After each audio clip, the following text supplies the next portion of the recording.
Ne oldu be? Ha? Oğlum böğrümden gelip dümdüz geçirsən. Mən niyə götürmədin Laf gəlib? yaxşı elədim götürmedim. Ne götürdün? Ebi yoxdur, indi gün gələr mənim də olar, deyərəm saat, Senin həvəsmə. üstün başın bu avurda toz torbanın içinde. Ben seni maşına bindirim ha. Nə olar ki? Ne terin? Nə olasıdır ki? Ne olur ki sen Paket var idi, səhər üstündə oturacaqdım. Ay işe gelirsen ne olur ki bir paltar giyin burada da köyüne paltar getir işten çıkanda değiş.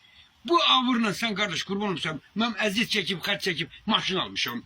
Ay, Allah Taala at diye atı onun üçün getiribdi ki, Ha. piyadanı tərkinə alsan. Öyle mi sen abi? Heç ebi yoxdur, yadında saxla. Sabah evde otur evden çıkma şöyle. Ben gelip kapıdan götüreceğim seni. Allah köməyin Sen- olsun, çox sağ ol. Nə Sana deyirəm özde ki? ben dedim ki işe vaktinde gel. Vaktinde git aç işi.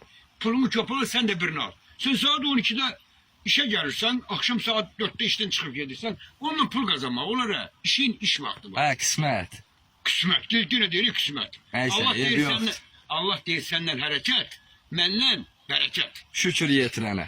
Sağ ol, amma yadında saxlama. Neyi sağlayayım ha ya? Məni götürmədi. Yaxşı elədim. Kayalarından çıkardı onu.